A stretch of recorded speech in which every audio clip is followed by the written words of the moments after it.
За та бүхний өнөөдрийн амгалангийн нэрийг за миний бас нэг хоолой өвтчихсэн байна. Тэгээд хайлуулах чиглэлийг бүхэн үнэтэй цагийг хөндлөхийг хичээе.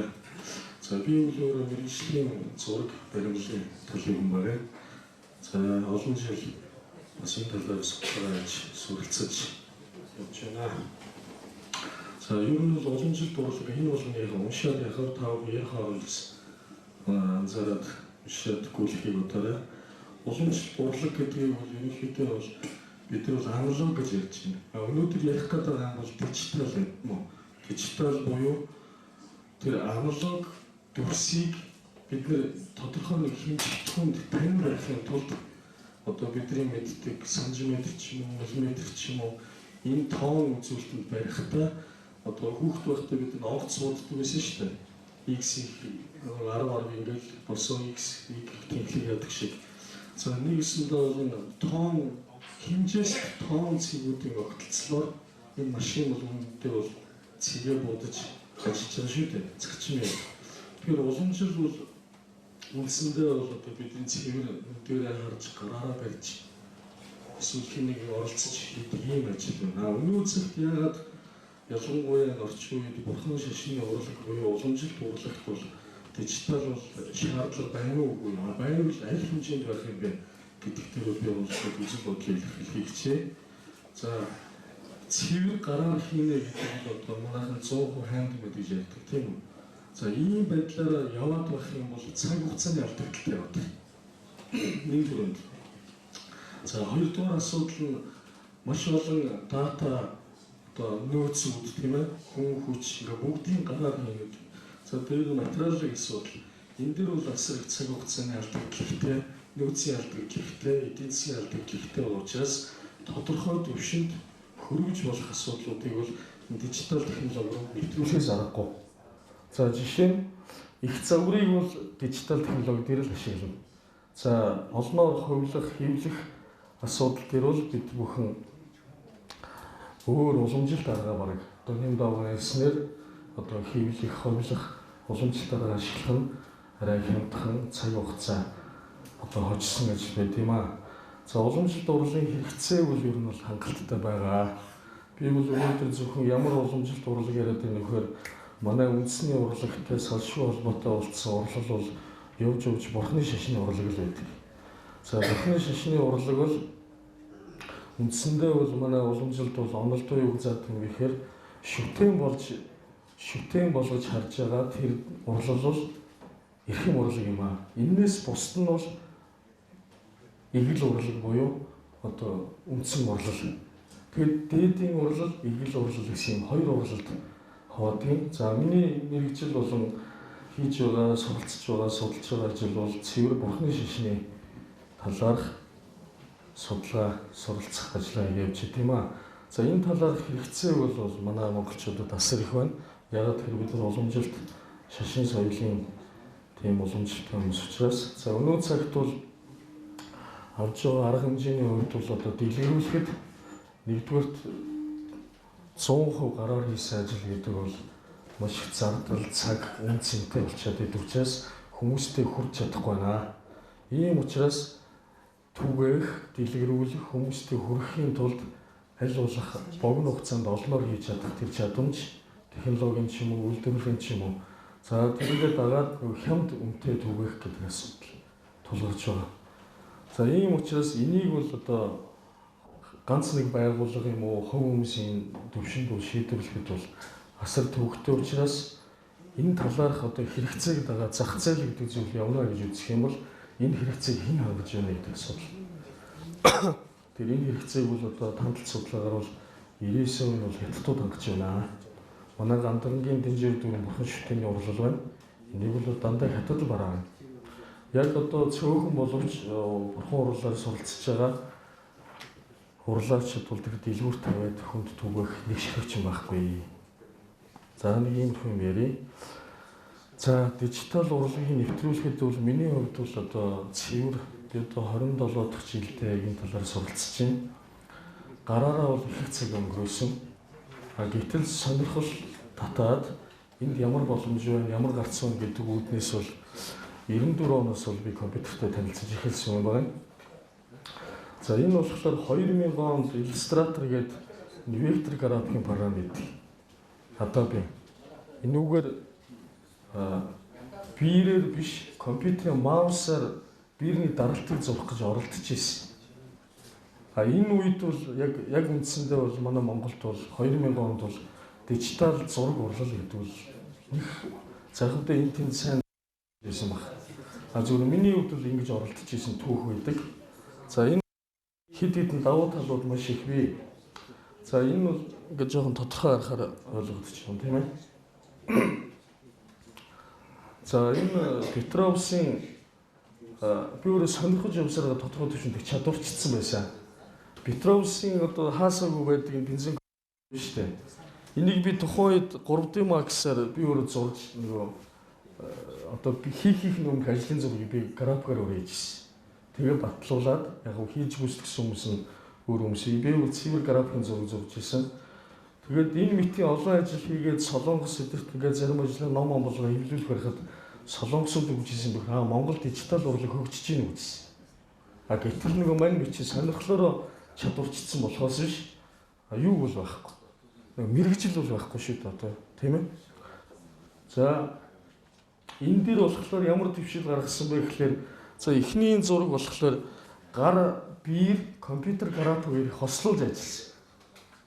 Нэг өсөндөө 2D мөртлөө дараар зарим хэсгийг зураад одоо нэг өсөндөө тухайн үед бол техникийн нөхцөл их муу байсан учраас их уран нарийн хийцүүдийг бид нар биерээр зураад геометрийн төвслүүдийг компьютераар зураад хослуулад хэвлэлтэнд өгчсэн. За тэгээд дараа нь ажлын зураг гаргаж эхэлсэн. Яг үүндээ энэ үед манай барилгын механитрокноос саллаг байсан. AutoCAD мод руу зарим нь орсон юм уу гэнэ зүгээр миний өөрийн санаа шүү дээ. За энэ мань хөгжиж яваад 3D програмууд хөгжсөн.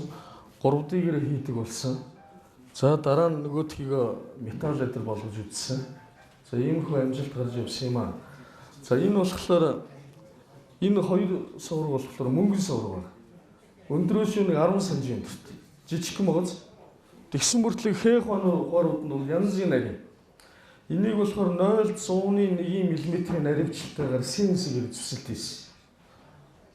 Принтерээс давхар ашигласан. Хуйлын ашиглаад тэгээ 3 дахь арга нь цутгуурын технологи ашиглаад тэр наадлын нэг бурхны толгой гоц тэрийг бол бас принтерсэн. Ингээд нэг өсөндөө ганцхан бид нар ингээд нэг дижитал гэдэг харгүйгээр бүгдийг хослуулад нэг ажил бүтээгдэхүүн юм хийж яана л гэсэн үг тийм ээ. За. За энэ бол тухайн шиг ZBrush гэж програм дээр за ZBrush дээр би өөрөө юм релепер слингийн юу зурж хийж үзээд энийг яг тэгээд хэвлж үзчихсэн юм аа CNC-гээр. Одоо би дүгнэлттэй юм ярина. Эхлээд товчхон гэсэн юмуд өгүүлэх чи тийм ээ. Ямар боломж гарцууд байна вэ гэд. За энэ дээр бол би их твшил хийсэн. Энэ болохоор нөгөө өндөргийн занаазын хийцтэй төхүүлж хийх гэж хичээгээд одоо ингээ бүх дижитал нөгөө процессуудын үг ингээ зураг болгож авч үлддэг байхгүй юу? Яванда ямар хүн хөндлөнгийн дүгнэлт хийх вөхөр чи тэр музейд байдаг бүтээлийг сканертцсан юм биш үү гэх. Тийм үү? Хамгийн эхлээд хөгжил гэдэг бол байгаа зүйлийг адилхан хийх нь чухал юм уу гэдэг. Магадгүй би хин нэгэн дорж байгааг хийхин тулд яг дорж байгаа мөн юм шиг харагдтал нь адилхан ийдсэн байвал өн чинь чадвартай нөхөр байна гэдэг. Нүд гарын баримтчтай юм байна гэж харна шүү дээ. Тэгэхээр эхний удаадаа манай бурхны урлалд бол дижитал технологи дээр уран баримлыг зүгээр нөгөө хэмжигдэхүүнийхэн нарийн тооцооллоор зөв хэмжээд гэхдээ бид нар чи хэцүү шүү дээ. Нөгөө шилний цаанаас шилийг авч хэмжиж чаддаггүй. Нөгөө яамнаас зөвшөөрөл авч чаддаггүй. Соёлын бол сканертцсан гэж байгаа. Тэрийг зүгээр боломж байсан ч авах сонирхолгүй. Ур чадвараа харахын тулд дуурайлгаж хийхтэй адилхан их сонирхол байна тийм үү? За нэг иймэрхүү төвшил хийх гээд яваад байгаа нөхөр. Энэ дээр болохоор нөгөө хийгдэж байгаа уран баримл дээр энийг галбир гэдэг асуудал واخгүй юу? За бид нар ингээд чимэг зүйлт байд юм уу хувц сунрыг нь гоё хийчих чадна тийм ээ. Хамгийн гол нь тэр гоё сайхан гоо сайхан гэдэг бол нүцгэн байхтай ч гэсэн гоё байх хэрэгтэй.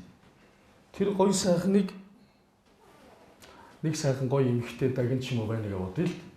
Нүцгэн энэ галбираа зөв хийхдээ бид нар график ашигласнаар яг нэг дүгнэлт хийсэн юм аа. Би одоо ингээд баримлын шавраар баримл хийх, компьютер дээр эсвэл баримл барих хоёр ажиллагааны цаг хугацааны хувьд бол яг адилхан юм бэл. А зарим хүн бол компьютероор зурцсан юм уу? Тэгвэл амархан бах те. Бараг компьютер ихэнх нь хийсэн юм шиг. А гэтэл компьютер чинь өөрөө яавал ч яг ингээд нэг бэлэн команд хүлээгээ сууж байгаа л нөхрөө шүү дээ. Тэрийг удирдна гэдэг асуудал байна тийм үү? Тэгэхээр баримлаар барих буюу аналогоор барих, дижиталаар зурах, баримл барих бол цаг хугацааны хувьд эхний удаадаа их загвар үүсэх төвшөнд бол яг адилхан байна. А нэгэнд үүсгэсэн загварыг бол хоёр янзаар үүсгэчлээ шүү дээ. Нэг нь болохоор түн хүмүүс модуль хэрэгтэй гэдэг тийм үү? Гэтэл модулөө бол бид нар сканердж аваад байна шүү дээ. Гэтэл яг яванда яг яванд ирээдүйд сканердах юм олдохоо болно. Бүх юм эзэнтэй, бүх юм патенттай тэр болгоны юмыг дураараа аваад сканердад чадах уугүй юу. Тэр их загварыг дижитал орчинд үүсгэх нь их чухал байна. А тэгээ манай гол ажил бол дижитал дээр шинээр үүсгэж байгаа юм ажил байгаа. За энэ дээр бол энэ ногоон дэрхийг бол хийсэн. Гэхдээ энэ нөгөө дижитал руу ашиглаж бас галбир дээр ашигласан нөгөөх нь брендерлсэн зүйл байна л. Арслангаа нэг сийлж үзээд будаж нэг үзсэн нэг юм ажил байгаа. За цагтаа багтчих шиг болно тийм. За би нэг нөхцөл нэг юм яриад хоо. Түрүү хүмүүс нөгөө нэр томьёоны юм асуугаад шийдэл төрөх мөрөх гэдээ яриад байдаг. Үнэн дээр бол манай уламжлал өөрөө нэр томьёогоо хийцэн шүү дээ. Ерөнхийдөө ингэж ойлгох хэрэгтэй. Энэ дүрслэл гэдэг зүйл чинь геометрийн дүрслэл байх юм бол энэ бол зүгээр л одоо барилгын ч юм уу тийм ээ. Тийм уран юм байхгүй дээ. А геометрийн дүрснээс бусад уран сайхан хийгдэж байгаа бүх дүрслэл бол уран гэдэг нэрээр дахин давтагдашгүй. Тэгэхээр тэр нэмж байгаа плас гэдэг бол ерөөсөө нэгсэндээ принтер гэдэг бол нэмэлт байхгүй юу? Түрүүн хүмүүс бас хэллээ. Энэ бол манайхаар бол баримл байхгүй юу? Тэгэхээр үндсэндээ уран баримл. Хасж байгаа CNC бол силбэр, уран силбэр. За нөгөө дамжуулах үйлдвэрлэлийн процессор оруулж байгаа технологи бол одоо цотхуурч байд юм уу, юу ч байд. Одоо ингээд аль хэдийн нэр томьёотой шүү дээ. Энийгээ бол хадгалах нь зөв байхаа. За хөгжил төвшлийн хувьд бол 2000 оны үед би Солонгост нөгөө тоогрын зарчмаар ингээд 10-аад бурхныг сийлж хийсэн тийм би хараад өө гоё юм байна те гингүүтээ нарийн харсан чих бүдүүн байсан. Тийм нарийн ширийг хийгдэж чадаагүй байхаар энэ гарыг бол хизээч гүйцэхгүй мөн гэжсэн. Одоо үед яасан бэ гэхээр хүний сэтгэлгээ байгаад тэр сэтгэлгээгээ уран нарийнаар наривчлалтайгаар компьютерт буулгаж чадчихвэл компьютераар урлсан урлалч гэсэн гараар хийсэн хандмэдээс дутхааргүй юм урлал болж чадхаар юм төвшөнд технологи хөгжиж чаджээ гэж хэлэх гэсэн юм аа. За баярлалаа.